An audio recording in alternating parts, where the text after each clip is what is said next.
waxaan hadhowtaa sheegi doonaa wasiirada line ministeriga raggan u yeeray wasiiradii ma ahan wasiiradii caadiga ahaa ee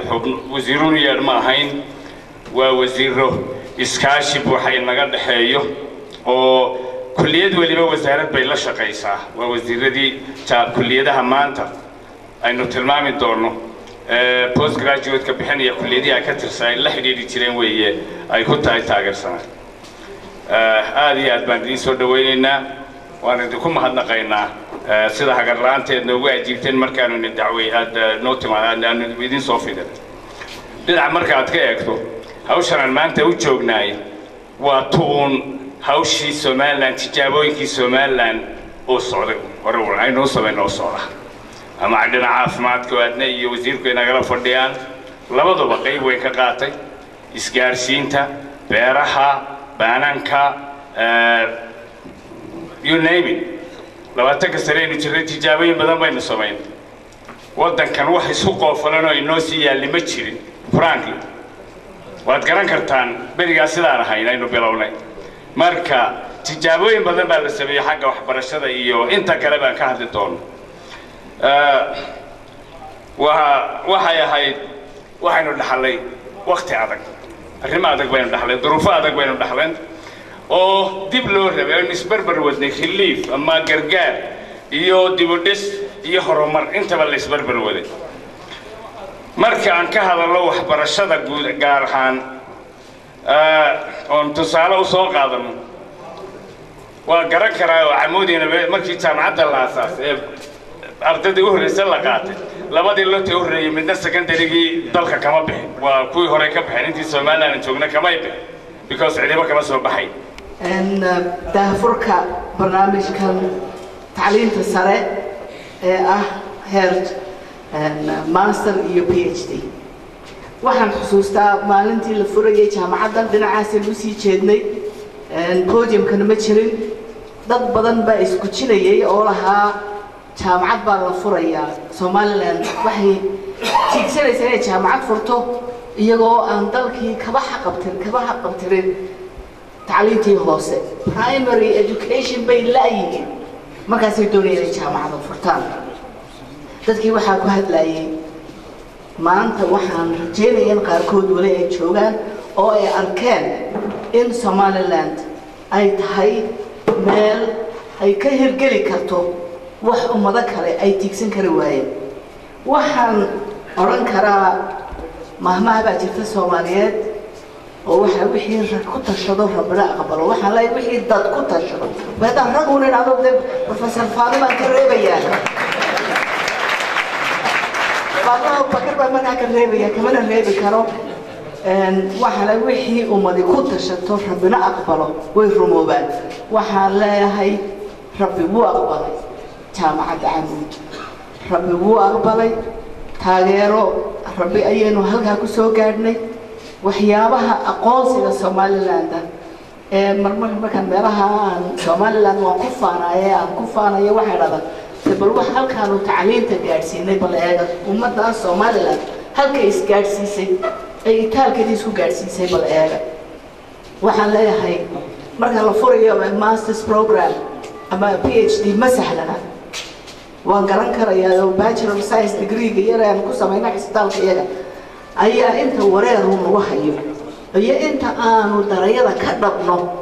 uu nagu hayo karkabad nagu hayo ayaan garan karayaa laakiin waxaan sahuba haddii teamka professor Salaban hogaaminay ee jaamacadda Camuud jooga aanay isku hubin inay wadi karaan master's programka iyo PhD-ga may sameeyeen dhagax dhigaya qaarkoodna dugsiyadii hoose ee burburay iyo imika la xaadxaadaya dadkaas sideen isku gaaraynaa nabadba waxay ka qaadataan oo kara jaamacadda Camuud sida oday badan oo baraya oo saaxiibada oo reer Burcaadi goorba ay nagu hadlayeen war jaamacadda Camuud waxbay noo tarto waxbay na fahamsiisay nabad in wax lagu gaari karo cid nabad weydaay aan horumar gaaraynin ayay na fahamsiisay ilaahay hawsii siyaadiyay iyagana haday ay nagu daydeen wadanka oo dhanba talaabooyin badan oo khayr ayaa maxay ka socdo ana soo koobaya hadalkaygii markasta oo ay yimaadaan wasiiradu ay yimaadaan waxa ay matilayaan madaxweynihii dalka ayay matilayaan madaxweynuhu waxaan ognahay inay wasiirada ku soo baxayaan iskama soo baxaanuun madaxweynaha isu sheegaan isaguna waa kulli waa ula soo dardaarmaa waxaan halkan anigu uga jeedinayaa fariin aan u dirayo madaxweynaha aan u dirayo oo u marinayo wafdiga wasiirada ee halka jooga madaxweyne adiga xukuumaddaadu laba arrimood qorshe ka yeeshay mid waxa weeye waxbarashada qorshe ka yeeshay oo taa qorshaha taan maxaan ka tilmaamayaa inanka jaamacadda ka soo baxay inanka master soo qaata inanka PhD soo qaata inuu tixgelinteeda leeyahay oo waxa wax ku helaa ay tahay magaciisa oo saddexan iyo shahaadadiisa oo aan la oranin beesheebu ka soo jeedaa xaguu ka yimaad beesheebiya marka taasi haddii ay dhacdo oo inamada jaamacadaha ka soo baxaya inamada ka soo baxaya shahaadooyinka digriga ka sii waaweyn ka soo baxaya haddii magaciisa saddexaad iyo shahaadada loo eegi waayo oo wax kale loo eego dawladnimadu way ku dumi doontaa wayna ku burburi doontaa taasi waa mid fariinta labaadi waxa weeye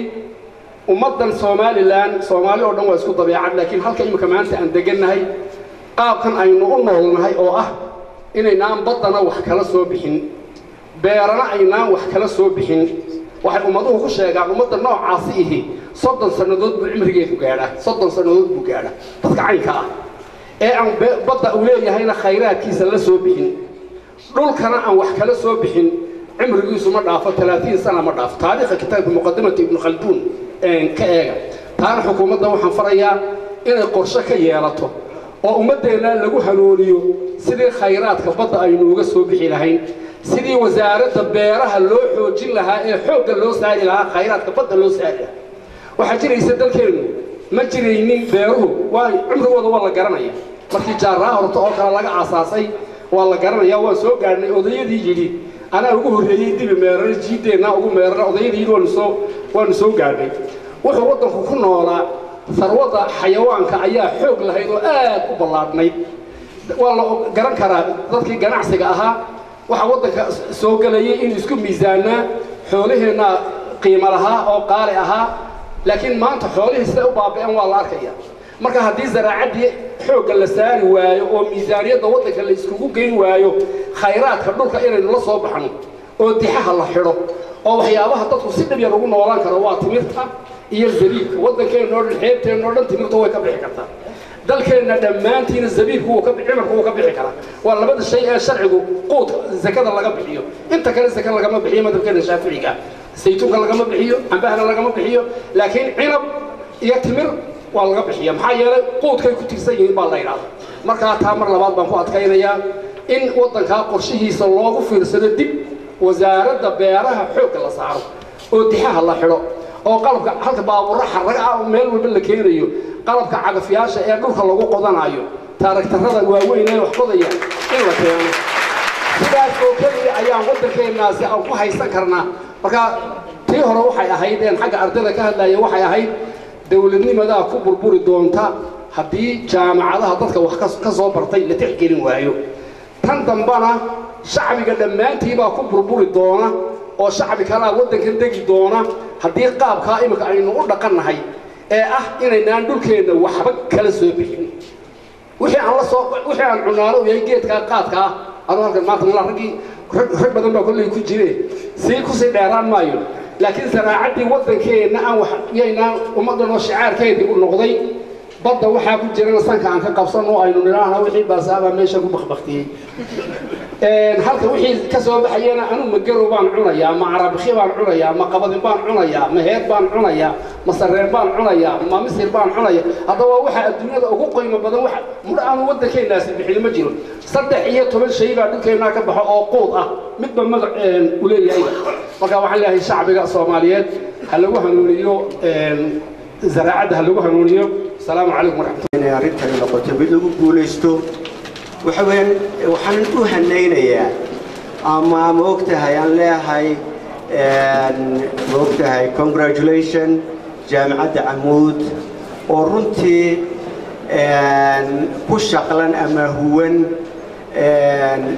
هرمودك جامعة الصوماليلاند هذه أدبنا وهنينا وحن لنا هاي ذلك عشان هذه runtii anigoo ka mid ahaa macallimiintii jaamacadda weli ardaydii qaarkood ka sii muuqdaan hortayda aad iyo aad baan iyagana u salaamayaa waxaana ku rajaynayaa inay sidii maanta tirada intaa leegay jaamacadda joogta intaasoo master iyo graduate ay joogaan jaamacadda insha Allah waan rajaynaynaa in dadaalka weyna aynu gallo anigoo ah wasiirkii beeraha maanta waxaan in ballan qaadayaa in jaamacadaha beeraha aan la shaqaynayno haddii xagga waxbarasho aan u helana aanu diyaar u nahay inaan u raadino maanta jaamacadda Camuud waxaa noogu xiraysan 730 beeraley ah oo ka soo ururinay Somaliland oo dhan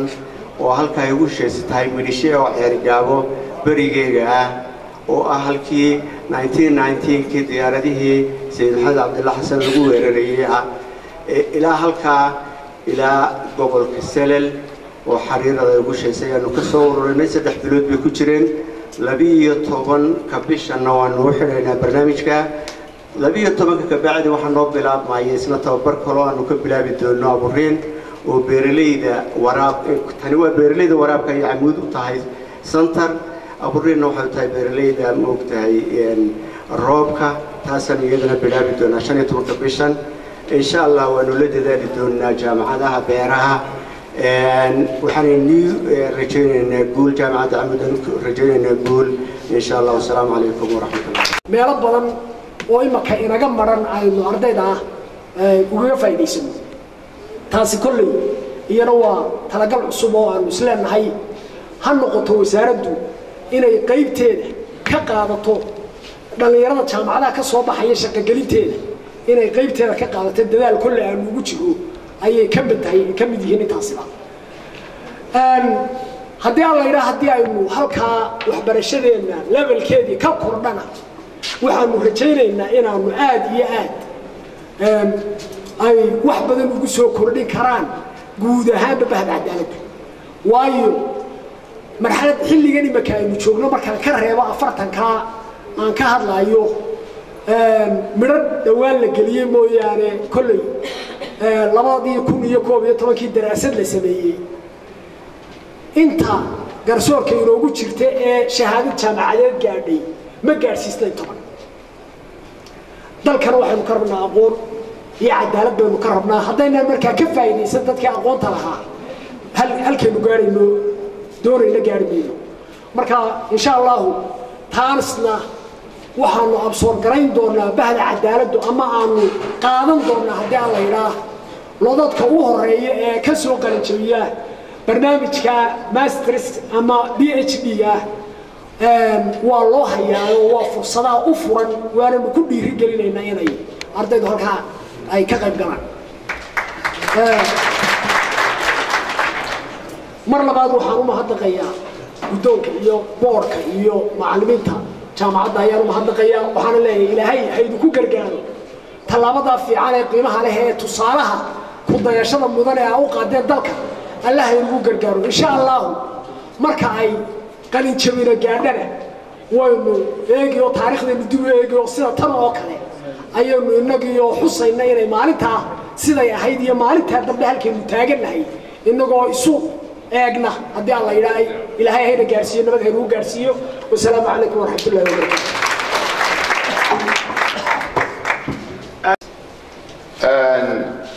waa maalin farxad leh oo xusuus leh oo qadarin leh oo inaguna weynaan doonto haddaynu nahay reer Somaliland maanta 9 bisha July waxay noqon doontaa maalintii maalmaha gaar ahaan marka laga hadlayo aqoonta waa markii koowaad ay dhacday in Somaliland laga hirgeliyo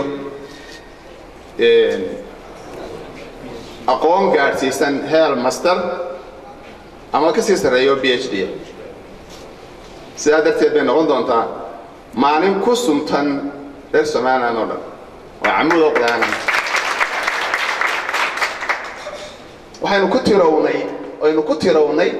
in aynu hirgelinayno mashruuc waxbarasho oo ah aqoonta masterka ama PhD ereyga tirow odayaasha reerku markuu guurayo odaygu afartuu yidhahdaa reerka rabaay buu yidhahdaa waxaa waa la tiraabay dabeetana diyaargarowga halkaa laga bilaabo sida kolbaa urtu u raranto saacad 2-3 ayaa deetana rarku dhammaadaa markaasaa la dhaqaaqa markaa waxaan siri ma loonjanka waxa ugu fiican tirow waxaynu rarnay aqoonta raaceedii labaad digriiga koowaad baynu ka guurnay waxaynu ku tiroonay inaynu u guurayno digriigii labaad iyo kii saddexaad aad iyo aad baan ugu faraxsanay runtii aad iyo aad baan ugu faraxsanay waa nasiib aynu ilaahay inaynu ugu mahadinayo tahay runtii weliba gaar ahaan daayarta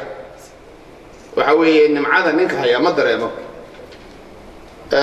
annaga ragga iyagana dee halka noogu sukaysteen aan digri ka helayn ka koowaad xamar bay ahayd oo duruufteeda iyo runtii dee hawsheeda leh ninka badaha uga tallaabayna wuu ka sii dhib badnaa maanta gurigoodii ragga ku helay waxaa si gaara aan leeyahay waxaa idinku waajibtay runtii inaad si gaara in aabowga mahadnaqdaan nimcada waa inaynu garanaa runtii runtii Camuud waxa weeyaan waa meeshii jaamacad laga bilaabo mar haddii jaamacad laga bilaabay waxaynu filaynay inay wixii la bilaabayo waxbarashada iyadoo ay noqoto tii inoo bilowda inta dambana ay ku dayato runtii way ku guuleysatay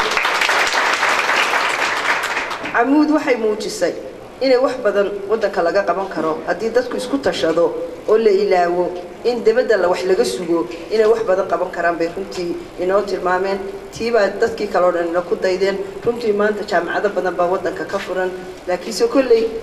hormoodka ah ee hooyada waxbarashada jaamacadaha ahi waa Camuud maantana tan aynu ka filaynay ugu horeysay oo aynu filaynay inay programyada postgraduate studies ay maanta iyagu u bilaabaan jaamacadihii waxa weeyaan hambalyo oo waxaynu ka filaynay waa waxay u taagan tahay Camuud waa waxay experience ku soo heshay waa waxay dadka khubarada jooga aniga macallimiinteedii baa joogo waa inaan aad hoos isku dhigo way Salebaan iyo Boqorriya labaduba macallimiinteedii bay ahaayeen la foolimadan ku jiray marka qom lil muallim wa fihi tabjila kaada al muallim an yakuna rasuula احترام بدن بانو هيا سليمان runtii hawlkar badan iyo wasaaradda uu nala hayo runtii ma aha inuu yahay wuxuu nala qabtaa tala markay tahay wax qabad markay tahay shirar markay tahay tacliinta sare hawliga markay tahay isagoo boorima joogan la socda Saleemaano hawshaas ay nagu soo kordhay uu soo dhaqaaqay aroorta kula jooga aad iyo aad baan ugu mahadnaqayaa waxay Soomaaliland u taagan tahay waa wuxuu macallinka iyo ardayga isku soo gaadheen inay faraha hawlo wada galaan wax wada qabtaan ilaahay bay nagu simay ilaahay mahadi weeyaan inaan maanta macallinkayga yiraahdo ii soo carar Saleemaano hawl bay nagu soo kordhay isna uu markiiba وإلهي مهدي آدبان نقوم هالنقيا عمودنا وحلاي حنبليو أنت أي إنك بدنبا وأنا بدي كفي ليلي سومالنا ويدي كفي ليلي ويدي كسو بيسي إن الله بستان experience كا يسال وحسب يسال ما لها كلا يو قبل هذا كلا والله جاي إلى عليه قبل هذا كلا مشاكل كتير وحوين خلاف بدن بيني هذا خلاف كعمود مركي هريك بحضي مركاين يدنا الله لو ذاكتو جامعة هذا كلا يعدي وحبرشاء كجرتبا سدا خبرد وات laga faa'iiday waa in laga faa'iideeyaa dadka tusta khibradaad waxay tahay dadkuna ka faa'iideysta runtii iyaguna waan ku bogaadinayaa cilmiguna ma aha wax dhamaada xadiis baa jira udlib ilma min mahdin ila